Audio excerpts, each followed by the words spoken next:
a massage therapist. And what that means is that I help women who are narcissistic and toxic relationships find their way out. Stop being someone who is being manipulated and taken advantage of and traumatized by people who don't have your best interests in mind, who are self-absorbed, who are insensitive, not empathic, and really don't care.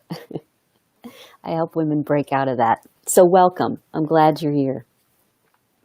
So today we're talking about why a narcissist keeps dogging your heels. You know, a narcissist is way different from how they present themselves. They present themselves as someone who has all of their shit together, let's say. Out into the world, they can be successful. They can be in banking. They can be engineers. They can be artists. They can be CEOs. And they're all over the place. And what they put out there, you know, the image they put out there is someone who's got it all together, someone who's nice and supportive and loving, and they like to remind everybody how nice and supportive and loving they are all the time. And then here's you, you're like, no, that's like such a lie. Doesn't anybody see this? No, they don't. Now, the reason that a narcissist has two such personalities, let's say, is because they are like an actor pretending to be somebody else. Their internal experience is one where they're constantly being pulled in different directions. They don't know how to find grounding, they don't know how to find guidance, and they're so afraid that everyone else is going to find out what a loser they are, how insecure they are, how they really can't keep their shit together, how they really don't know what's going on, that they're going to end up being helpless and alone. And so in reality, the only person that they feel close to is you. The personal romantic relationship that they have developed, whether it's been 30 years, whether it's been 6 months, you are one of the safest people in their life. And because you're one of the safe people in their life, because you know their secrets, you know how vicious and violent and cruel and unkind and insensitive and thoughtless and self-absorbed that they are, then you are the one that they can trust. I know, it's weird because they rip you apart and tell you how untrustworthy you are and tell you how stupid you are and how worthless you are. And they tell you those things because they need to keep you. They need to keep you around because you are their, like in Harry Potter, you're their secret keeper. So they have to manipulate and control and gaslight their secret keeper so that they can keep living their secret. They can keep living in that self-absorbed, but, you know, here's my image, my perfect image sort of space. They can keep living that way. So even though in your home or in the car or in a corner or cornered in the bathroom or wherever, even though they're telling you that you're worthless and nothing and that they don't want anything to do with you and that they're going to replace you as soon as that they can and that they've got lots of other girlfriends or women or that you're a terrible mother or you're a terrible person, even though they're saying all these things to you, you're the only person that they can trust. You're like a unicorn in their life. They don't have anybody else because all the other women dumped them. All the other women said, I'm not putting up with this crap. Are you kidding me? Either there was this explosion of drama, between them and somebody else, or women were healthy enough that they said, no, we're not dealing with this. This is stupid. I don't want to be your secret keeper. I don't want to be the one that you take all of your insecurities and abuse out on. So you are very special to a narcissist, no matter what they say, because everything that they're saying is just a way to kind of keep you in control, to keep their secret under wraps, to keep everybody else from finding out that they really don't have it together, that they really don't know what they're doing. So when you're thinking that a narcissist is going to leave any second and you're waiting for them and you want them to and they've told you they're going to, and when you're waiting for that and you totally expect it and it jerks you around, oh my God, you're leaving. what they're really trying to do is develop a deeper control over you, a deeper way of making sure that you don't run away because you're too insecure and you think no one else will want you, so you might as well stay. It's a very sad, sad situation to be in. So even though a narcissist may look like they're leaving and send you pictures of their new source or their new love, even though they may be taunting you and tormenting you, what they really want is to keep you under control. They want you to keep from spilling their secret. And they would really love to be able to be the Prince Charming that they are to anybody new. But they also know that if they let that secret out of the bag, then they'll probably lose that relationship too.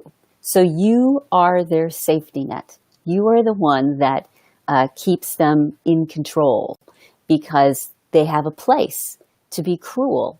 They have a place to express all those thoughts and feelings that have been, running around their head and bouncing inside their skull.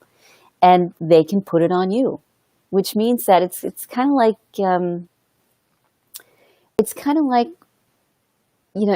if men don't want to have sex with somebody new, that they will, they'll relieve themselves before they go on a date or before they meet someone because they don't want that extra stress. So you're like, their patsy. You're the one that they're able to dump all of that crap onto so that they can go out into the world and look like Mr. Wonderful or Superman. They can go out into the world and be the person that they wish they were, but they aren't inside. So in reality, it's very hard to get rid of a narcissist because if you give them a bone, if you give them an olive branch, if you give them a sign, that, yeah, I'm going to stay, yeah, you're welcome here. Yes, I miss you. They're going to latch onto that like a life preserver because it's so much easier to manipulate and control you. It's so much easier to dump and unpack all of their anger and hurt and frustration on you that they really want to keep you around. They want to keep you in their life. And they're going to, look for ways to kind of hook you back in and look for ways to get you reattached and re-involved. They'll turn back on the charm. They'll turn back on the, all the things that you thought were their true self. They'll turn that back on in order to keep you in a relationship with them because it's just way easier. And it's scary because every person that they have to expose themselves to, every person they lose their cool with, they know, and the secret is out. And in some ways, they want to keep that secret under wraps. They don't want to be seen as somebody who's out of control. They don't want to be seen as someone who doesn't have their life together. They don't want to be seen as a cruel and sensitive human being. That's not who they want to be, even though inside, that's exactly how they feel. So they have to have places where they can, in the rest of the world, they're playing their character. But at home, they're being the person that they feel inside so that they can get it off their chest, so that they can maintain equilibrium, so that they can stay balanced and grounded. So yeah, it's a very Jekyll and Hyde sort of experience where women end up feeling like they're jerked around. On the one hand, they're told that they're useless and no one wants them. And on the other hand, then they're told they're the most beautiful, amazing woman in the world. It's very confusing. It's very difficult. So if you're thinking that a narcissist is only going to be in your life temporarily and that they'll eventually go away, they won't. If you sit there and do nothing, they're not going to go away. They're going to keep doing exactly what they're doing. And they're going to, in their own mind, deny that this is happening and justify it. They'll find good reasons why it's perfectly okay for them to behave this way because they're crazy. They feel crazy. So because they feel crazy, they need a place to express that crazy. And they have chosen to express that crazy in a way that's very hurtful to you. So you're not going to get rid of a narcissist anytime soon, especially if you stay the same. The only way to get rid of a narcissist is to let them know that you're done with them, to let them know that they're safe. You're going to keep their secret, because that's important. You're not going to tell the world what a horrible person they were. because that's important to them. If you really want a narcissist to go away, you need to give them a certain level of reassurance, that you aren't going to blow up their world, so they feel a little bit more safe and secure. And you need to let them know that you're not tolerating it anymore, that there is a line. Now, the problem is that you still have this emotional attachment. You still have this trauma bond with them. You haven't learned yet how to break the trauma bond. It's actually pretty simple. And you've been trying to break these trauma bonds all of your life, and you've developed some really good skills. But you know what? Science never really caught up to trauma.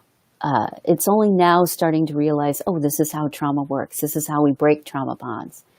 So if you're ready to kind of move forward, if you're tired of the old, musty, outdated information about, relationships are hard, or you just need to try harder, or maybe you hear your mother in your head saying, well, what did you do? How did you cause this? Why is this your fault? Why did they do this to you? What did you do to them?